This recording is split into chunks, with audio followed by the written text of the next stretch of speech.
Okay. You're seeing, yeah. There you go. So I have a picture here illustrating partly what I'm going to be talking about today, and that's Pat Gelsinger of Intel holding a 12-inch wafer and speaking to President Biden. And this is when he was trying to convince President Biden to support a new program to support more semiconductor factories being built in the United States. And the result, combined with a bunch of other political support, resulted in the CHIPS and Science Act of 2022. I don't know why CHIPS is all in caps. Maybe somebody knows. Maybe it stands for something. Oh, it does. Oh, good. Well, I'll look that up later, but thank you for telling me. And the subtitle is How to Think About the Geopolitics of U.S.-Chinese Competition, which is that's the subtitle for David. But that turns out to be a very crucial part of this whole story. So I'm going to just forge ahead here. Um, I want to provide a little background on what was some of the thinking behind the formation of the CHIPS Act, and I'm going to be talking about supporters and opponents. I'm going to talk about some of the preliminary results and how much money has been spent for example. Um, and then I'm going to turn to kind of actually part of the talk is to deal with why why was this seen to be a problem, and what kinds of things were supposed to be solutions to the problem. So, in working with some friends of mine who are Silicon Valley types, I've learned that they are pretty pessimistic about the CHIPS Act programs alone to turn things around in terms of semiconductor manufacturing in the United States. So, and I'll elaborate on that as I go along, but then I'm going to talk about some of the ideas that I've heard from them and from others about what else needs to be done beside the CHIPS Act and itself. Okay.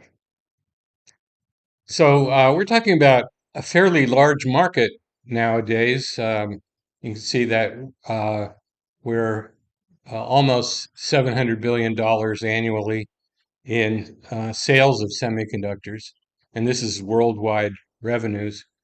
And it's a pretty steep and steady growth curve. A few little dips, but mostly upward. And the kinds of demand for semiconductors has shifted quite a bit over time. The very early days of semiconductors was mostly military demand, and then mainframe computers and things of that or ilk. Pretty soon that was supplemented by mini computers and microcomputers.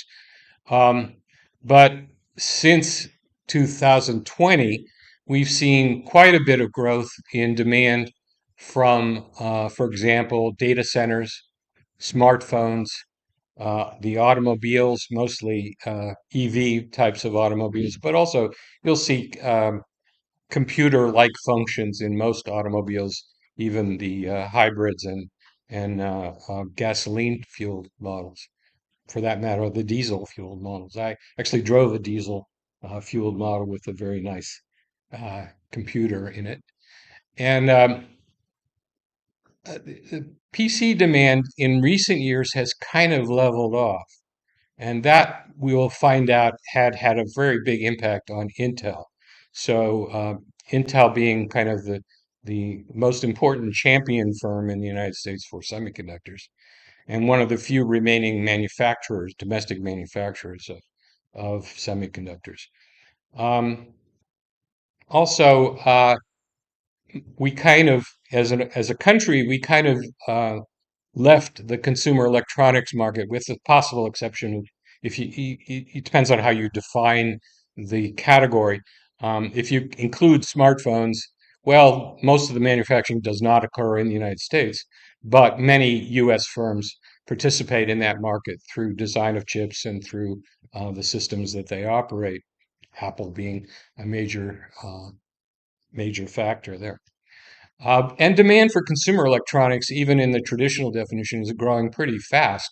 So, having denied ourselves access to those markets in terms of manufacturing, it's a bit of a problem for us. One of the people I'm working with was responsible for the initial personal video recorder invention and initial sales through Ampex. And he's very hot on this subject, but he redefines consumer electronics more in terms of small stuff with chips in them that people carry around that have computer-like functionality, which is not unreasonable. Um, but that's not the way consumer electronics are conventionally defined. So onward. So where are chips manufactured now? Uh, this is from the semi 300 millimeter, that's the 12-inch wafer fab outlook. I think it's as of 2022, so it's a little out of date. But you can see that the US is the Americas in on this chart is mostly the U.S. There's some in Canada, but not much. And most of the rest of the world produces the vast majority of chips. Uh, so Taiwan has a fairly big chunk. China has a big chunk. South Korea and Japan. Um, and so many people define the problem in terms of that small percentage of semiconductor manufacturing. The United States, of course, at the beginning of the industry, produced almost all semiconductors, but first lost market share or production share to Japan, then to Korea and Taiwan, and more recently to China. Chinese manufacturers have done a very good job of increasing production of semiconductors, and they have a huge market, of course, in all those sectors that I just mentioned. But they have still not reached the state of the art in terms of producing the most advanced chips. But they're catching up fairly quickly, and there's a huge amount of state support for those efforts. Okay. So, what happened over time was that uh, semiconductor manufacturers who used to do almost all the steps in the making of chips, that is the design, the fabrication of the chips, and often the use in certain products downstream. They increasingly became specialized in chip design and were able to outsource production to foundries like TSMC of Taiwan. Um, Intel and Micron are the last major US firms to manufacture chips, and in the United States, that is. And although Intel also manufactures in other areas of the world, Micron's still pretty much US bound. And Micron makes memory chips mostly, although advanced memory chips like the ones they use in servers for AI server clusters. Samsung is currently the largest Korean producer of semiconductors. So it's basically those three firms, TSMC, Intel, and Samsung, are the main manufacturers of chips. U.S. semiconductor equipment manufacturers are still pretty important in the business. Lam Research is one example, Applied Materials, and a couple of others. And in Europe, we have ASML, who produces advanced lithography equipment. Um, so the the increase in production in Japan and Korea and Taiwan was a function of their investing in state-of-the-art facilities, often with some subsidies from their governments, and also fairly important efforts in building their own equipment, infrastructure, and other kinds of inputs. Um, China is trying to do this and is very determined to do it. and it hasn't quite reached that level. It also seems to have a more not invented here position with respect to semiconductors. They want to be able to do all the basic things, and it's not clear that that's a good idea. That's definitely not what Korea and Taiwan did. So that's a possible uh, vulnerability in their approach. Okay, this chart explains uh, some of the biggest investments in since 2021 by the big three firms that I just mentioned, TSMC, Samsung, and Intel. And you can see that the amounts, this shows you actually construction and equipment costs for fabrication facilities, which I will call fabs from now on. Uh, Roughly in the area for TSMC of about 20 billion per year.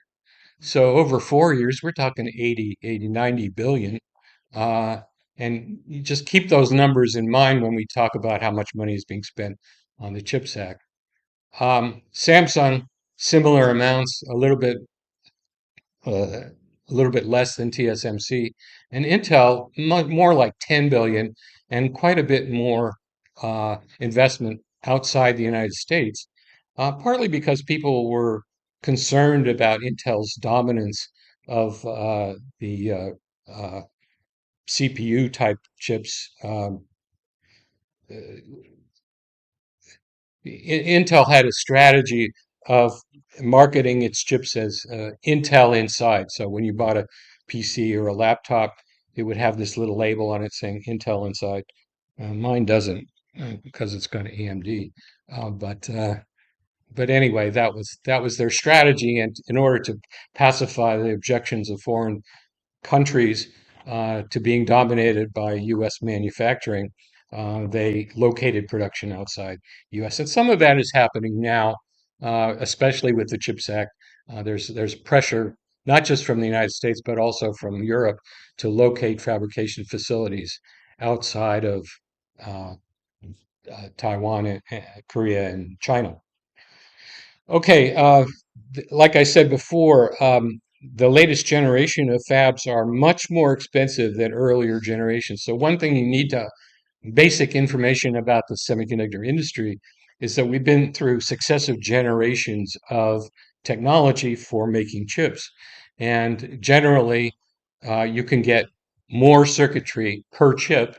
And because the wafers get bigger, you can have more chips per wafer. Obviously, there's a little bit of a trade-off there. But so, in order to get high yields of, in this case, 12-inch wafers, you have to do a lot of stuff that you didn't have to do in the early days of the semiconductor industry. And so there's been quite a lot of evolution in the technology of making chips. And one of the reasons why US equipment firms have done pretty well is they managed to figure out how to do that and also how to sell to customers in Asia uh, and uh, and elsewhere. So it's an interesting problem, and I'll come back to that. Okay, here's a picture of the one of the latest fabs built by TSMC in Taiwan, and it's not quite done yet, as you can see from the photo. But look at the area that it takes, and this is a fab that's supposed to produce the 300 millimeter 12-inch wafers with 2 nanometer line widths. So everybody knows what a line width is for a chip. I don't know whether I need to explain that, but basically, having smaller and smaller line widths allows you to put more circuitry per chip and more circuitry per wafer, basically reducing if you can do this reliably and with as few errors as possible, that means the price per computing power or memory keeps going down, which is one of the ideas behind Moore's law. So anyway, one of the reasons that our smartphones are as smart as the IBM mainframe computers used to be is because of all this. We give Gordon Moore credit for thinking this up, I guess. Anyway, so the other side of the story is the fear about Taiwan. So if TSMC is so important to the semiconductor uh, chain of supply, and particularly on the production end of things, the question is, what's China's intention vis-a-vis Taiwan? And we know that the People's Republic has insisted that Taiwan is part of China. It's spent a lot of political capital making sure that everybody else, first of all, knows that that's China's position, but also pay obeisance to it to some degree. Taiwan was expelled from the United Nations at a certain point, thanks to this, and um, and the relationship between the United States and Taiwan has become part and parcel of this whole series of events. Uh, More recently, under Xi Jinping, we've seen a little bit more aggressive in not just in East Asia but elsewhere, but particularly in East Asia, and to try to, well, of course, lots of spending to up their military capability, but also a certain amount of assertion of Chinese authority, or at least dominance in the region. So the map that you see there shows some of the challenges that occur for Japan, Korea, the Philippines, and Taiwan from the proximity to the Chinese coast. Um, I'd say that Xi Jinping is a little bit more ambitious than previous Chinese rulers in this area. He definitely wants things not just to for China to have the capability that he thinks any superpower needs, but also that it can check the power of the United States, and what she calls a hegemonic power. And So you hear a lot of anti-hegemony talk from the Chinese, and you will hear a lot of "let's build it in China" talk also. So we've had a lot of reflection of that in the United States. One of the consequences of this move in Chinese policy has been to create a kind of equal and opposite reaction in the United States. So it used to be that Republicans and Democrats disagreed about China.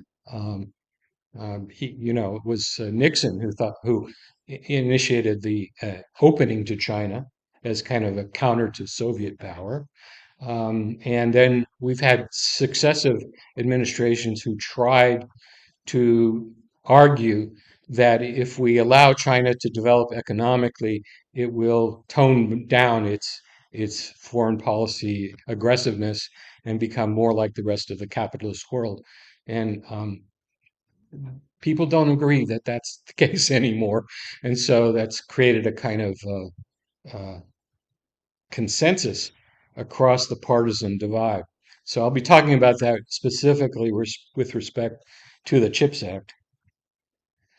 Okay, here are the main features of the CHIPS Act. First of all, the main actor to actually do this stuff is the Department of Commerce. So I've been watching very carefully who is going to be the new Secretary of Commerce, and it's a guy named Besant, I believe. That's how you pronounce it. He's a venture capital guy. No, venture capital. He's a, what do you call that? Oh, not venture capital. I'm sorry. That's it. That's it. Private equity, was it? Yeah, private equity. And it's spelled Bessent, by the way, for the transcript. So, Commerce Department is supposed to provide financial assistance to quote unquote covered entities to incentivize investment in facilities and equipment in the United States for semiconductor fabrication. That's pretty much a quote from the act. And the total amount so far allocated is $52.7 billion, which is not chump change. 39 billion of that is for manufacturing support. 13.2 billion is for R&D and workforce development, which I must say is a smart addition. I don't know what the zero point 0.5 billion is for vaguely semiconductor supply chain activities I have no idea what that means, but I'll find out. Another important provision of the Act is a 25% investment tax credit for semiconductor capital investments, which makes it cheaper to invest in fabrication facilities. So for the firms that do so. Okay. So who supported this? Well, the vote was pretty bipartisan. Um, Even though only 24 House Republicans voted yes, it was enough to make that a fairly large majority in favor of it in the House. In the Senate, it was a little bit larger bipartisan with 64 to 33. Co-sponsors that you would not have suspected in earlier days to support this included Ted Cruz of Texas and Todd Young of Indiana.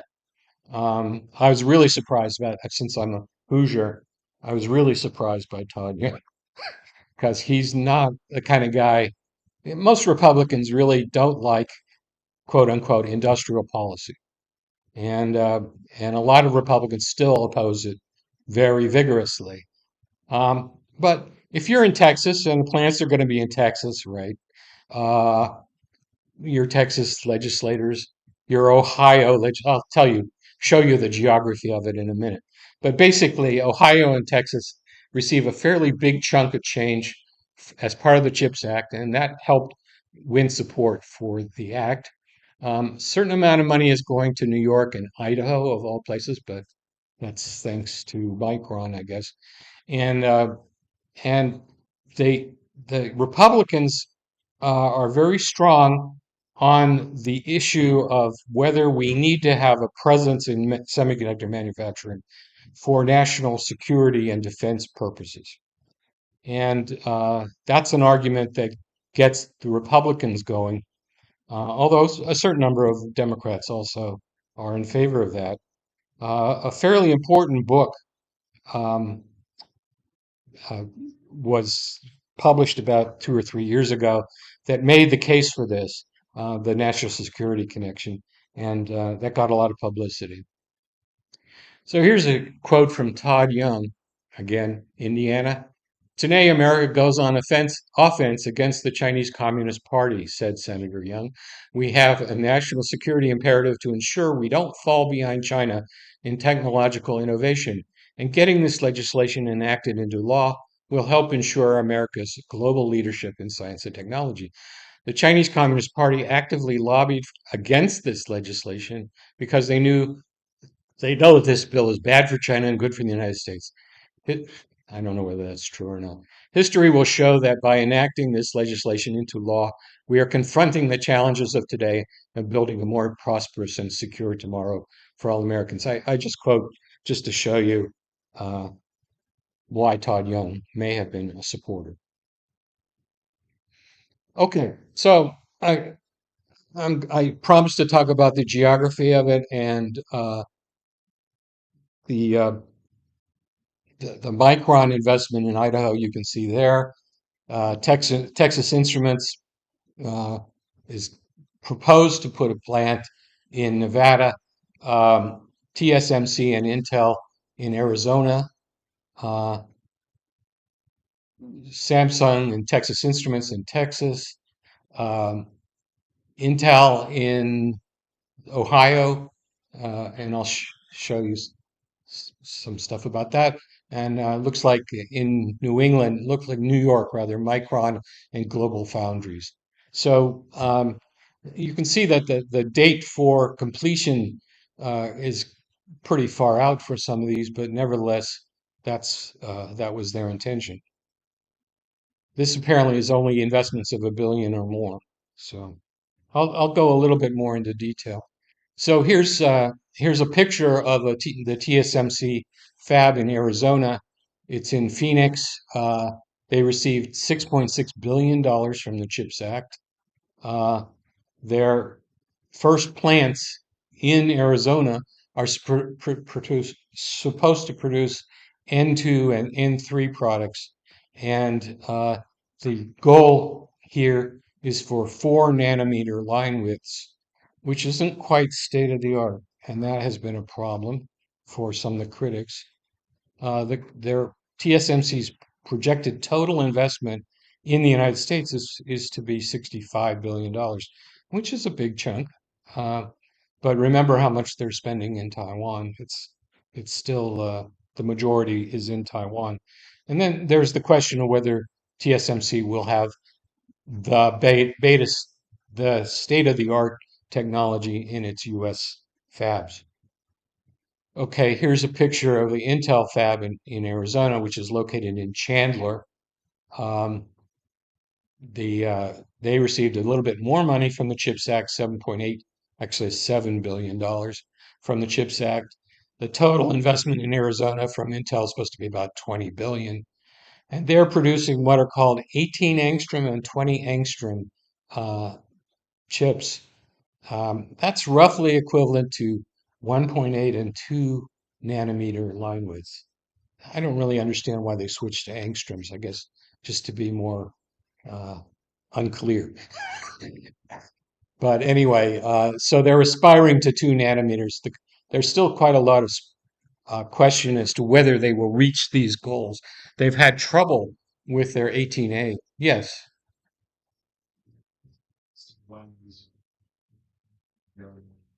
Uh, so according to this chart, Intel's uh, non-state of the art thing is supposed to be up now, although I think they had to put that back because Intel's losing. I'll explain what's going on with Intel.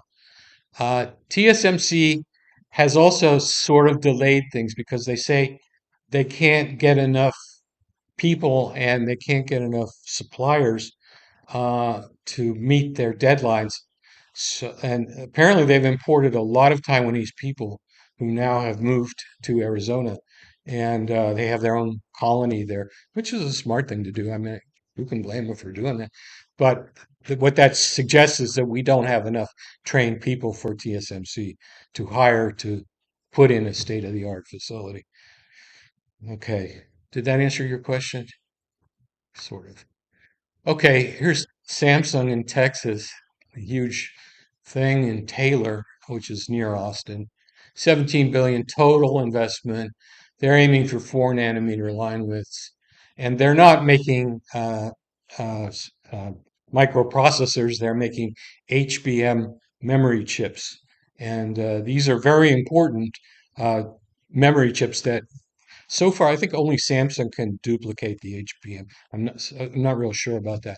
But the HBM is absolutely vital for artificial intelligence servers because it allows the um, the GPU, the graphics processing unit, to get all the input in at the same time rather than having to sequence it. So HBM is a very important advance in memory technology. Amazingly, Micron was at the leading edge on that. Okay, so that's Samsung in Texas.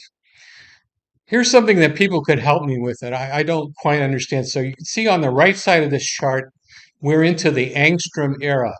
and and I don't really understand everything that's. This is an Intel interior slide from an investor meeting where they're explaining their shift from the old days 90 nanometers to 3 nanometers, and then they switched to angstroms.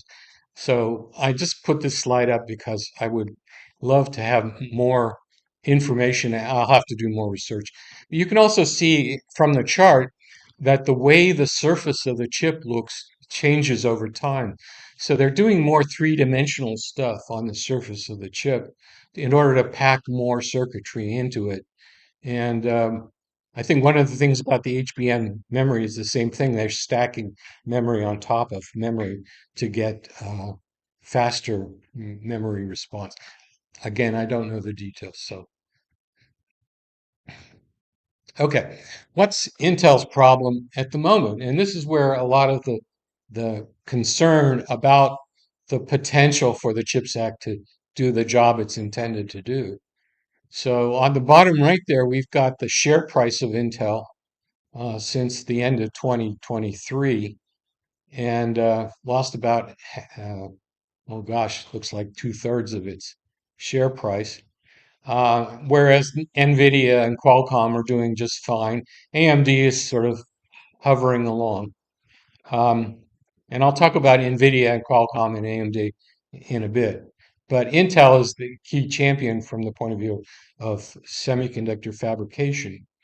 The head of Intel until December uh, was Pat Gelsinger. That's the picture of him again, holding up one of the advanced chips that he hopes to, or he hoped to produce.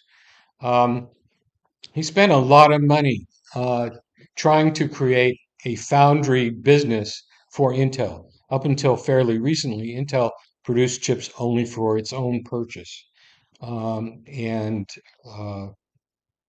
it, of course, uh, sells chips to people who make circuit boards, but it also tried to produce the chips along with the the microprocessors. So, and it didn't get into the foundry business until rather late in the game. And the question was, the timing on that was maybe too slow. One of the ideas behind that is that it takes such a large investment to make a state-of-the-art fabrication facility that you can't get away with using all the chips you produce yourself. So you have to have multiple customers outside of your firm.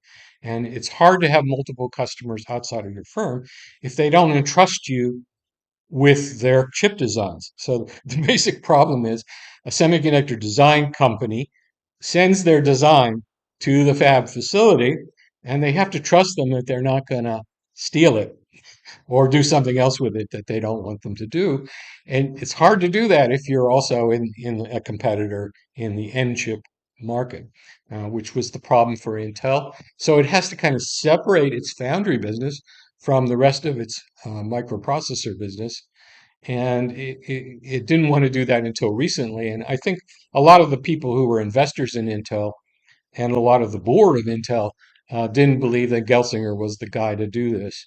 It seemed to be taking too much money and taking too much time, and that's why the share price went down and why they, in the end, asked him to resign. I mean, is that just a euphemism for firing somebody?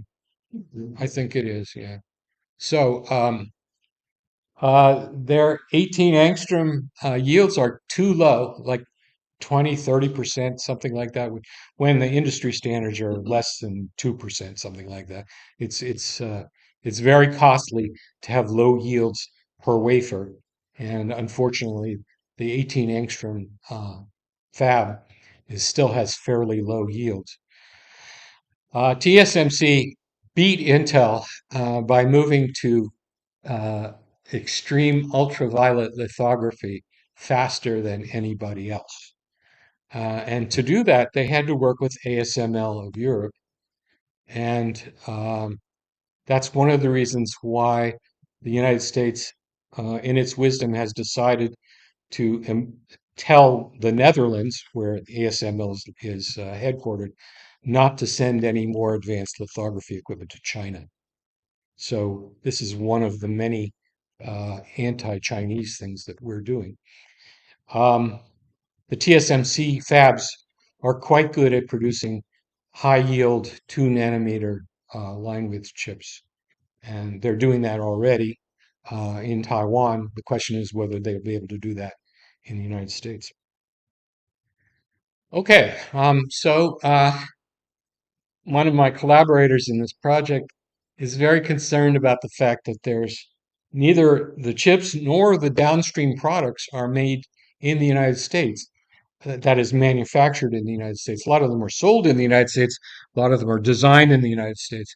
But let me go through the list a little bit. Obviously, we pretty much exited all the consumer electronics industry. Can anybody think of any TV, video recorder, radio? None of that's produced in the United States anymore. And circuit boards, which I think people haven't paid that much attention to, it's pretty much a Taiwanese thing. Studies we did about Taiwan basically argued they got a lot of chemical engineers working on how to fabricate circuit boards reliably and efficiently, and they got ahead of the world on circuit boards. And then on insertion of components into circuit boards. They're also at the state of the art on that. So if you want a printed circuit board, you're probably going to buy it from Taiwan. Um, for PCs, for microprocessors, all AMD chips have been made by TSMC for quite a while. Apple pretty much uses TSMC both for microprocessors and for smartphone chips. Um, Data center equipment, as you probably know, NVIDIA is one of the major producers of chips for uh, servers for data centers, especially for AI purposes. And those are all fabricated by TSMC. Um, we tried to put an embargo on Huawei as a competitor in the telecommunications equipment business, and Huawei responded with help from the Chinese government to produce state-of-the-art chips and circuit boards and so forth. So Huawei has managed to, and also cell phones, Huawei has managed to come back from the initial damage that the US did to Huawei by lobbying for embargoes against the use of Huawei equipment rather. And in motor vehicles, uh, I don't really know where Tesla sources its microelectronics from, but I assume it's from all the usual uh, suspects. You know that BYD, the other big competitor in EVs, is using Chinese suppliers mostly. Although I think they're because they're not as advanced, motor vehicle chips are not as advanced as computer and smartphone chips, so they can get away with sort of not state of the art stuff, at least for now. So let's see. Okay, last slide. How are we doing for time? Are we okay for time? A lot of time. Great. Yeah, I see that. Okay. So if you think the problem is there's not enough manufacturing of chips in the United States, what can you do? And the first thing that comes to mind is, okay, we still have these really good semiconductor equipment companies, and unfortunately, they depend entirely, almost entirely, or for to a large extent, to customers outside, on customers outside the United States. And now, really, a large chunk of their business is in China. So, how do you use this existing strength in semiconductor equipment to help bring U.S. manufacturing back to the U.S.? So, that's one issue. Then there's the question of how do you get enough money to match the TSMCs and Samsungs and Chinese semiconductor firms in terms of their ability to support these efforts with investment subsidies and so forth. And it doesn't look like any of them have actually defined this as a big issue. So, but these are the firms that have the kind of money that would it would take to really meet the challenge from China, from East Asia more generally. Um, then there's the question of sufficient R&D investments and human capital investments. We have had a tendency in engineering schools to invest instead of investing in manufacturing, to invest in software primarily. And so it's hard for firms that want to locate in the United States to find people who are manufacturing specialists and especially knowledgeable about manufacturing this kind of advanced product. So there does seem to be a shortage of people with the right kinds of skills. Um, then there's the whole issue of uh, okay, maybe Taiwan is a little bit worrisome, but uh, Europe is not as worrisome unless the Russians decide to go beyond Ukraine. Um, w- one of the responses from the former Secretary of the Treasury, uh, a Berkeley person who's come, I guess, come back now. Uh, yeah. So